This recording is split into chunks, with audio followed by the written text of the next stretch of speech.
Crimes happen all the time in Blaine County. Mostly they're innocuous. Mostly they're things like speeding, maybe the occasional police pursuit with some street races, or maybe even the occasional robbery of the 24/7. But Blaine County is shook right now. Shook right to its core. Because there's a killer on the loose. Over the past 3 months, there's been over 18, maybe even 19 killings that have happened in Blaine County. Especially around the Sandy Shores area. But did everybody know about them? No. The law enforcement here has kept it quiet while they have pursued their investigation. An investigation that is ultimately stalled. A sick individual by the name of Ross Cunningham has been raining terror across all of Blaine County. The officers did their job. They arrested that SOB, but not before he had committed 16 murders. Cold-blooded murders. After his capture, he was brought here to Bolingbroke Penitentiary. But could Bolingbroke hold him very long? Absolutely not. For he made his escape by posing as a prison guard, faking an injury, and then thus tricking all of the officers involved. We took to the streets of Sandy Shores to ask its residents how they felt about a serial killer on the loose, as well as the Blaine County Sheriff's Office inability to inform them to let them know what was going on. I mean, I'm absolutely terrified. I thought it was a serial killer. He was in jail. Yeah, it's kind of a scary thought, but also kind of nerve-wracking. So what I urge for all citizens to do is to mind your surroundings and just watch out for each other. And if you see them, just call 911, and then we'll come to your location and we can get your statement. What kind of man would take someone else's cereal and kill it? Yeah. That's messed up. Yeah. He should be arrested and locked behind bars. Yeah, life in prison. Life in prison. If he took my cereal, I'd be the killer. I mean, you know, kind of doesn't surprise me with how the police are. You know, they don't seem to be able to catch nobody around here. Makes me feel kind of unsafe, and you know, it's just not cool, man. You know. Furthermore, weird graffiti has been popping up all over everywhere, and weird notes have been dropped all around town. What is #SayMyName? What are the deputies hiding from us? And are we in the midst of a social revolution? One that is scary, criminal, and might lead to the downfall of our lovely county. I'm Larry Berry with CNT News, and we're going to keep you updated with everything that is going on with the Blaine County Butcher.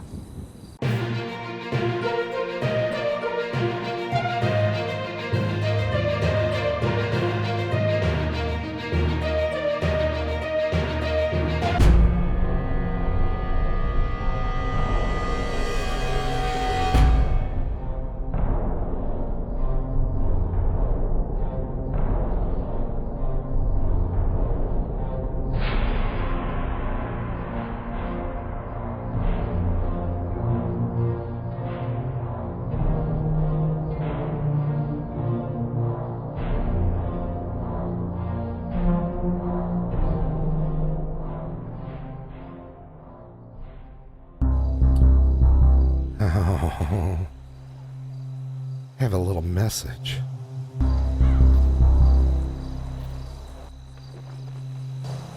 Where's your emergency? Yes, I'm trying to get into the deputies station at BCSO, and I can't seem to get up there. The door's blocked. Could you send someone to clear it out for me? Okay, are you trying to meet with someone like in the front office there? Yeah, but they've blocked the door somehow, and I can't get in. Okay, and what's your name, sir? It's John. Okay, John. You sound like somebody else I know. Alright, yeah, we'll send some folks over there. It's just the front door that's blocked somehow. Is it like blocked from the inside, or can you tell? It's blocked from the outside.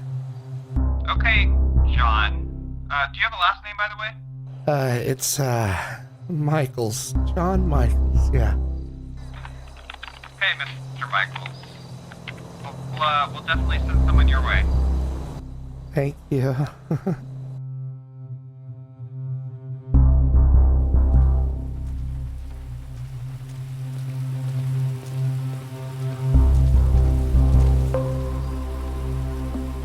Oh, I'm gonna make you famous.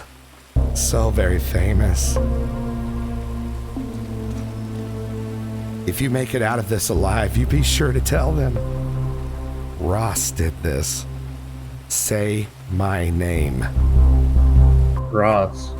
That's right. You tell those officers it was Ross. Say my name. Ross. Say it again. Ross. Say it one more time.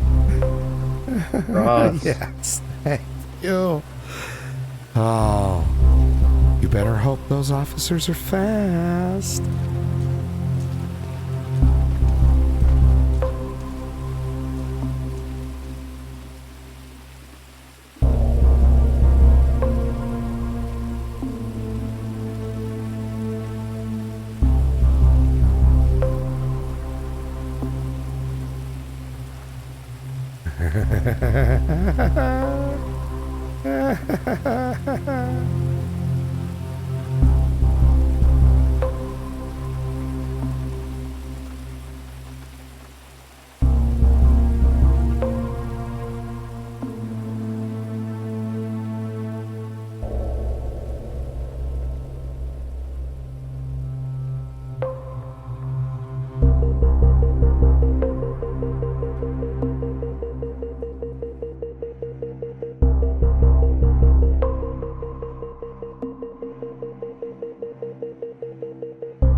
All right, evening everyone.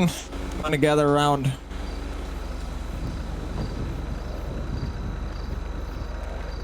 All right, just gonna quickly introduce myself. My name's Deputy Francis, badge number 311 with the Blaine County Sheriff's Office. I'm joined today with the lead investigator here. I am one of the assistant investigators for this case. 190, if you want to introduce yourself real quick.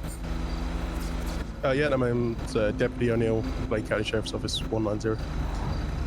We are both the investigators here on the Blaine County Butcher case. We just want to let everyone know we appreciate you coming and getting this information. That way you can circulate it out to all your media sources as well as the public in hopes to hopefully catch this guy sooner rather than later, as we've all learned that this is not a pleasant person to be around and that we don't want around us. So I'm going to turn it over to Deputy O'Neill. He's going to give you a quick brief background on the case, and then we'll go from there with some of the modern events, and we got some wanted posters as well to hand out to you guys with all the pertinent information on it. So Deputy O'Neill, go ahead and give him a quick background here.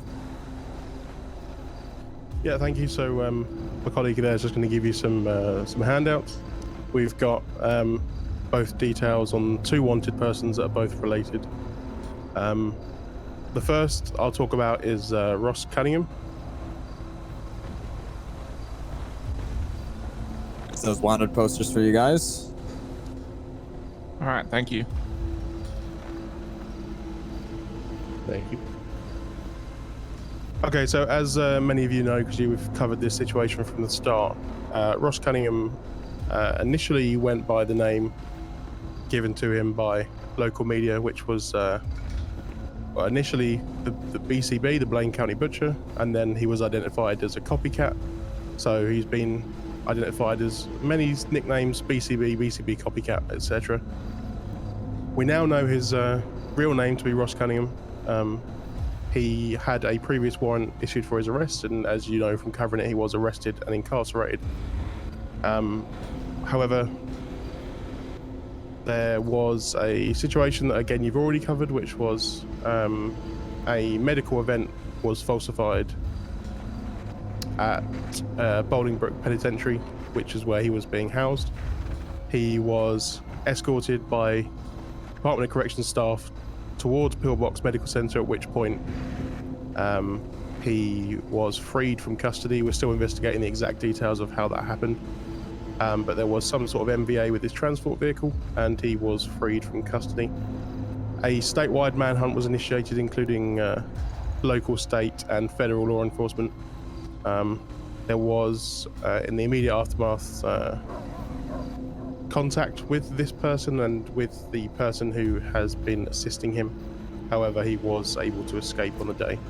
So the details you've just been given is for the new arrest warrant, which is for San Andreas Penal Code 944.40, escape from lawful custody. He was, as you'll see on the documents in front of you, we've got there that he was last seen at Central Los Santos Medical Center. We've got some further information for you today based on new events that have occurred. As of 2 days ago, so the 11th, I believe, there was an incident across the road from us at the electrical substation. The exact postal for you I can get here in a second. There was a fire which matches the MO of Ross Cunningham. There was also an incident here at the Blaine County Sheriff's Office, which we're also still investigating, so details are light. However, there is information to suggest he is in and around the Sandy Shores area.